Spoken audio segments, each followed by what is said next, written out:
Hello, welcome to our podcast. This is Stewart Gandolf, and today I have Michael Krachon, and we were just giggling offline about how hard Gandalf is to pronounce. It's Michael's last name.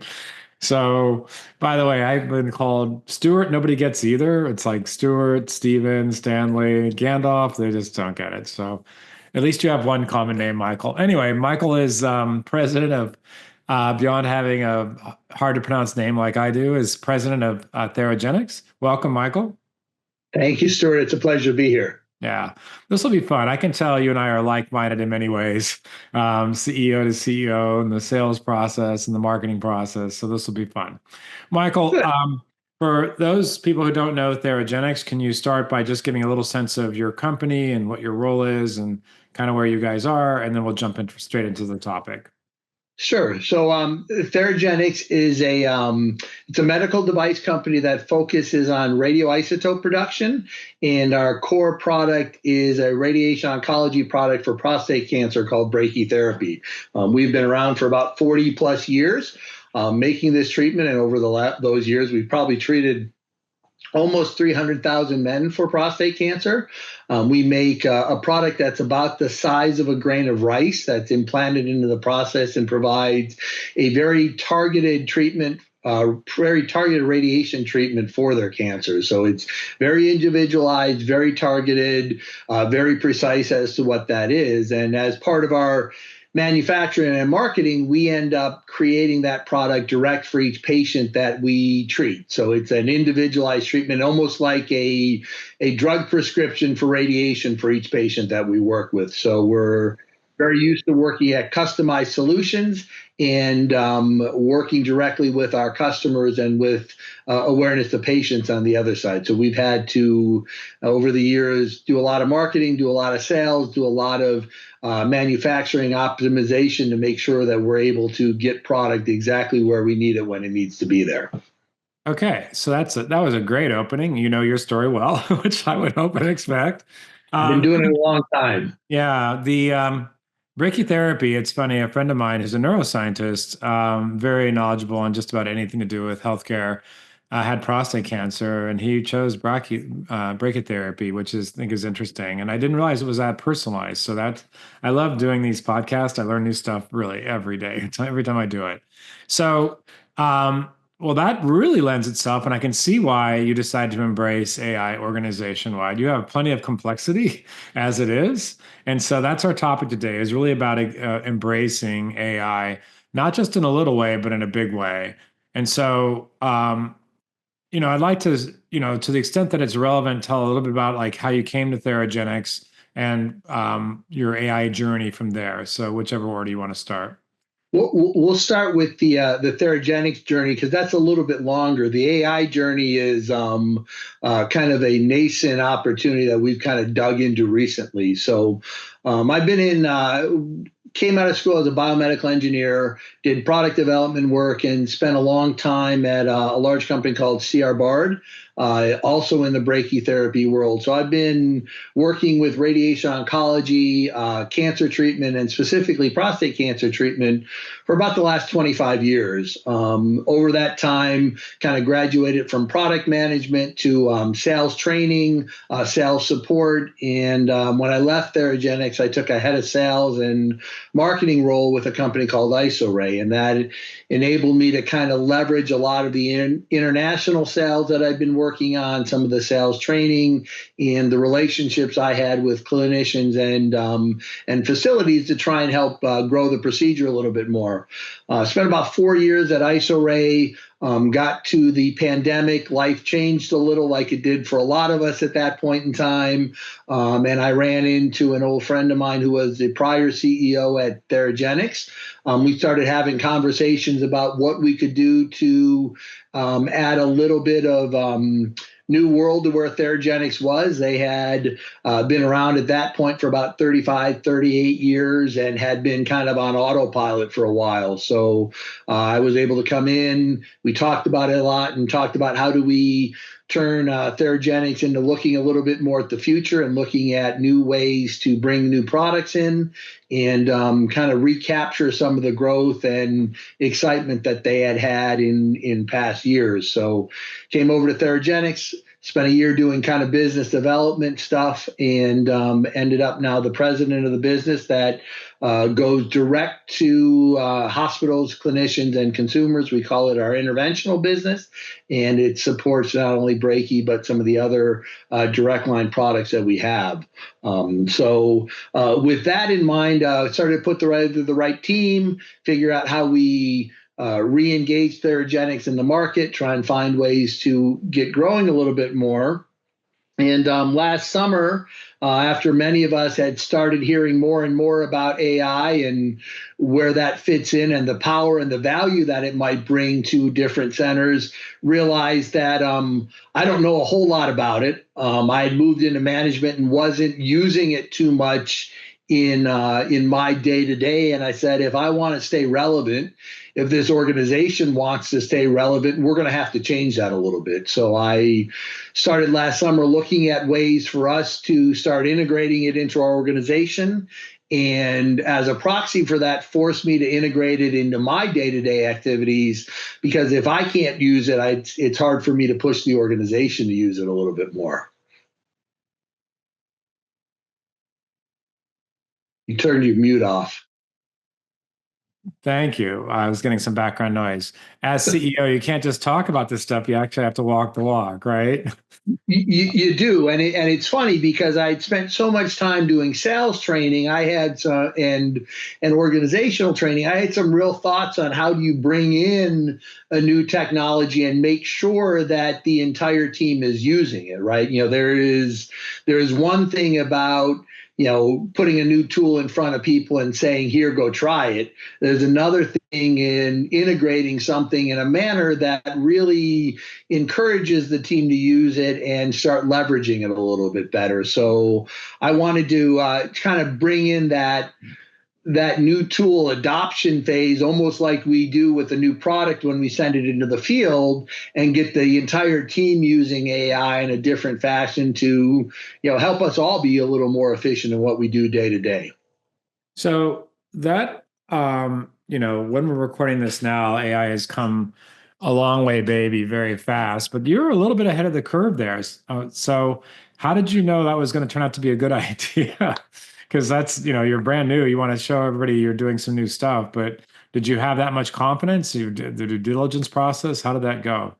I think it's both. I think one is just with how rapid AI became a part of what society was using, realized that it wasn't going away, right? We had heard historically little bits and pieces of it, but last year it felt like something was dramatically different in that, right? It was coming, ChatGPT had come out, some of these other things, and it was going to be a part of what we had to do. And at the same time, as a smaller organization, I realized that we were stressed for resources and we needed to find out whatever hints and shortcuts we could make to get things done, because we were not in a place where we could hire a lot more staff. We had to get a lot more out of what we had. So yes, it was a little bit of a risk, but I really think it was a calculated one. And my background in engineering and getting used to new products and product development and setting things out made it seem like this was just a natural progression as to where we were going to go. Love it. Love it. So you chose a specific vendor to be the center point of everything, Valkai. I'd love to know more about that, because that, again, is something that a lot of people aren't doing. A lot of companies some are doing it more enterprise and picking a single tool. Others just it's like chaos. Everybody does whatever they want, and somewhere in between. So where and how did you choose your vendor? And what drove that process? Well, it really drove it a little bit with my own experience at getting started. So last summer I said I need to do this. I tried a couple of different tools out there. I realized I was really just learning any one of them, and I wasn't good at any of them, right? So I was looking for something from my sales structure, looking at how we introduce new products, I wanted a system or a process to say, all right, this is the tool and this is how we use it. And and some of the other things enterprise wide we had done, Theragenics had brought in an ERP system a couple years ago and half integrated it. We looked at Salesforce and some other tools out there to help the sales team more effective. And I found that with some of these tools, when you engage the team with a real structured process, you found that they adopted it a lot easier. And so, with that in the back of my mind, I wanted to figure out a way, all right, how do I give my team kind of these set of tools and then give them the resources to focus and adapt it? And it's turned out, I think, to be pretty well. I've talked to a lot of my colleagues out there, and as you suggest, what it is, it's the Wild West is how people use it. You've got one group using Copilot, you've got one using ChatGPT, somebody's using Gemini, somebody's, they're all using it in different ways, but they're not able to translate those benefits quite as easily across the team. And you're not really getting reports on how people are using it, so you can help those who are not using it start to incorporate it a little bit more. So, those two pathways have made me feel pretty good about this initial decision. And, I think it's a really useful way to try and bring something in is, give people a structure to use it and, then help them make sure that you hold their hand through the process. Great. I love it. Very good. Very systems oriented mindset on that. How did implementation go for you in the real world? As easy as So expected, or how? it's actually in some respects been a little bit better. The initial part was challenging. Why do you need to use all these different tools? Getting it through the internal side. Why do we need to pay for something else? Were questions that were all there. But once we navigated those, we did it in a kind of a line rollout. And again, I used some of my background in sales training to engage a couple of people, get them going, and then expand it one piece at a time. We didn't try and roll it out to the entire team at the same time. We wanted to get a couple of wins and then let everybody build on those wins. I think what you learned when you did a lot of sales training is if you had salespeople who won accounts, in their first 30, 60 days, they'd be a lot more successful long term. But if you had 4 or 5 people coming in, they wouldn't all win an account in those first couple of days. So the ones who were not engaged, it became harder and harder to engage later. So we kind of took it 1 or 2 people at a time, got them engaged, rolled it out to the next one, got them engaged. And I'll be honest, it was great to have a partner like Valkai who was willing to work at our pace and willing to kind of, take that one step at a time instead of pressuring things to just do a full implementation. I think that really made a big difference because, we got into some of the marketing people and they started using it and they started talking about using it. And showing the results of what that was. And then customer service got involved, and then sales got involved. And now we've got quality regulatory engaged. We've got finance starting to be engaged. So, we're getting to where it's a full organizational tool that people are using. I love it. And, it's funny. I've mentioned on some other podcasts that we have something called AI Innovation Club every month. And what we see is there's definitely early, not surprisingly, there's early adopters, there's early majority, late majority laggards. Do you guys still have laggards, and is that something that you just feel they'll come along eventually? And like, how has that part of it come? So it's funny. Some of the people we originally thought would be laggards are the ones who have become the leaders a little bit more because they've realized where it is. But the ones who are not using it quite so much, I have periodic conversations with the team at Valkai to understand who is there and who isn't. The ones who are not using it, we either have Valkai follow up or we have an internal conversation to understand, and then we have some conversations about some specific challenges they're having that maybe AI can resolve. Instead of saying just use it, we have ongoing conversations of what do you need to do? What are some of your problems? What are the things that are taking up a lot of your time? And then we work with Valkai to help try and develop some solutions specifically for that. So, I think one of the challenges about being a small organization is you've got to find the right partners. And a lot of small companies end up working with big companies that don't take as much time to help you navigate through these processes. And what I was looking for was somebody who was going to help take the time. We took a risk with them as a little bit of a more of a startup. I think they took a little bit with us, and it's been a really good partnership to make that work. But we then communicated through that process and continue to communicate through that process to make sure that we see that adoption continuing to grow. We measure hours of engagement per week. We measure number of engagements per different individuals. And then as we bring new groups in, we connect them to the people who are using it, talk about some of the tools that are being used, and build incrementally. So we're now probably about 4 months into it, and we're starting to see some real advances. The marketing side is the easiest place to see it because it helps us create some different materials and allows the team we have to really focus on the value add instead of the bulk work to create some of these things. So I'm guessing some things went easier and some things went harder than expected. Can you think of any anecdotes that some of our listeners might be able to learn from in their own company? So I think there were a couple things that it is. One is the open partnership to help us get our data into their system. So one of the really exciting pieces is we use kind of the overall level of AI, but then we've got our own database so it pulls from. So it's got our IFUs, our marketing materials, our clinical articles, and our different pieces. So the easy part became customer service, who when they would get questions, instead of having to deal with their reference documents or anything else, they could just type in the product name and the question about the IFU, and it would pop up. And then it pop up with a reference as to where the IFU, where it was pulling it from in the IFU.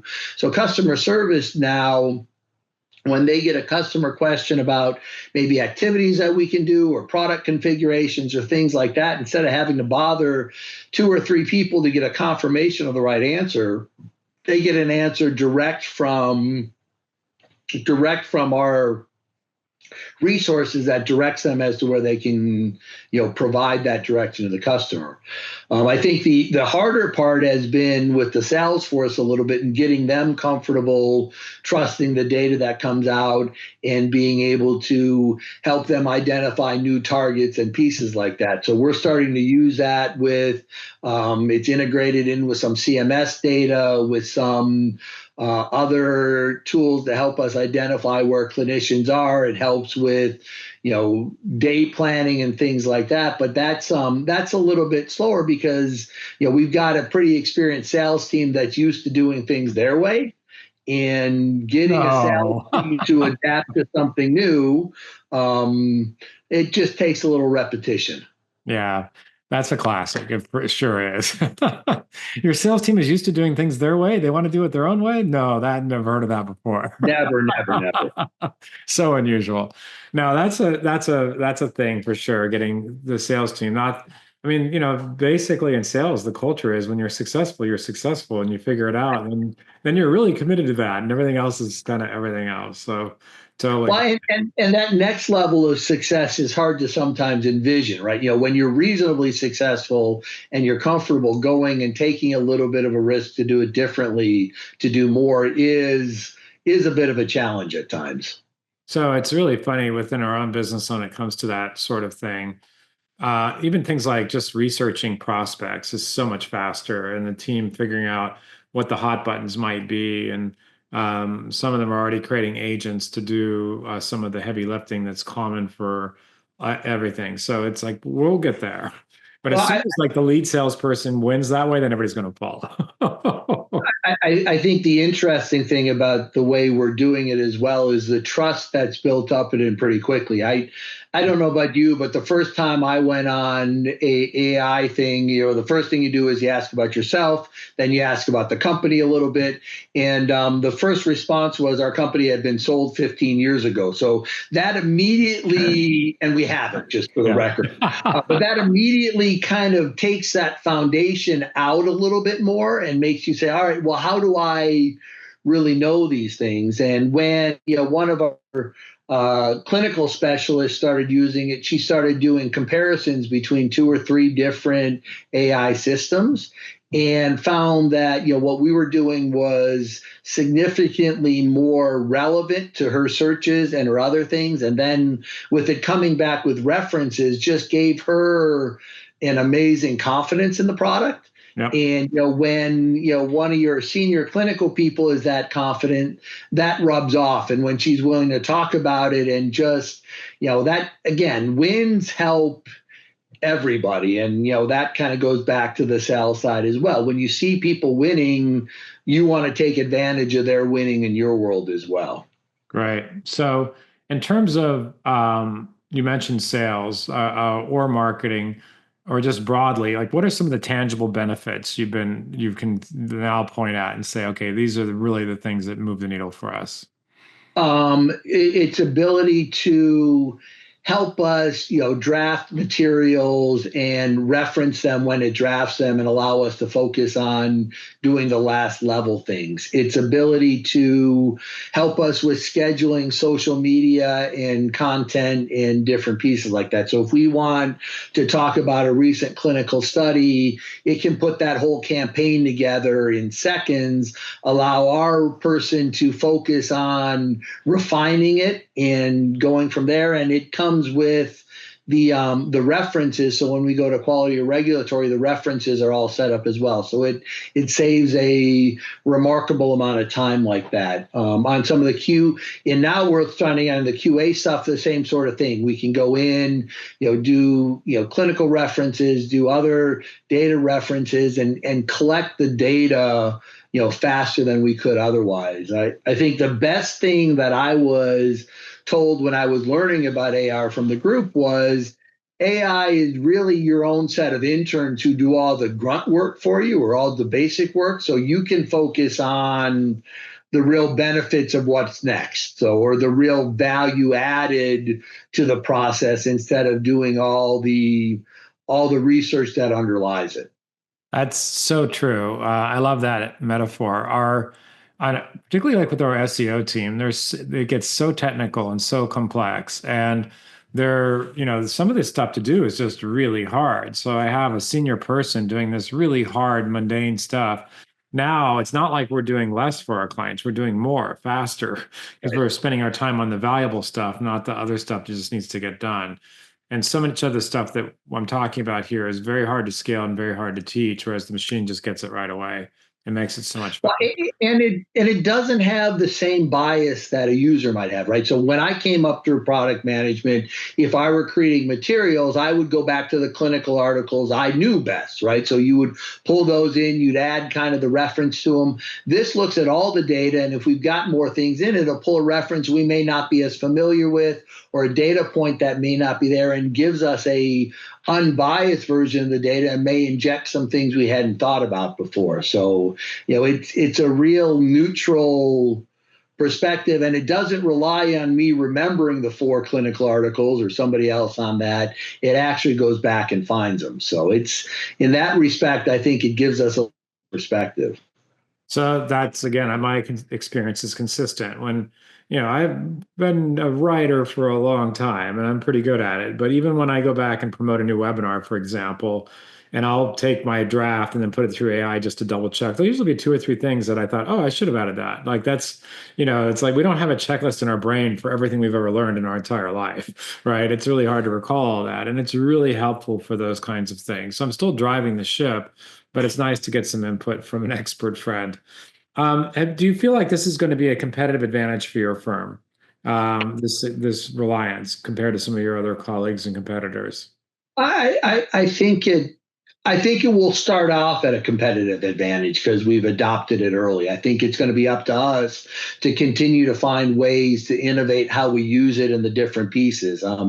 AI is not going to go away, and everybody's going to have access to some element of it. I think how do we customize it to what we need to do? How do we focus our team on how to use it best? How do we teach them how to use it best so we can stay ahead of the curve?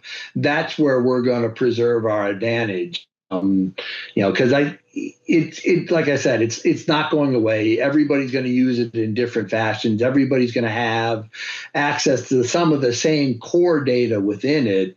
It's how do we get the most out of it? And I think we do that by embracing it and using it and learning from it and innovating, as opposed to just taking the canned portions off a wall and saying, all right, let me use this for this, or let me use that for that. Well, I think that it's funny. I don't know if this is true to you, but if you're trying to develop an innovative culture, you have to be innovative. And so this to me would be part of that, right? This is just one way you're expressing an innovative culture. Um, and it's proof of that. And I feel like you're right. Like people will start catching up, but that just means you have to move that much faster in terms of how to use it.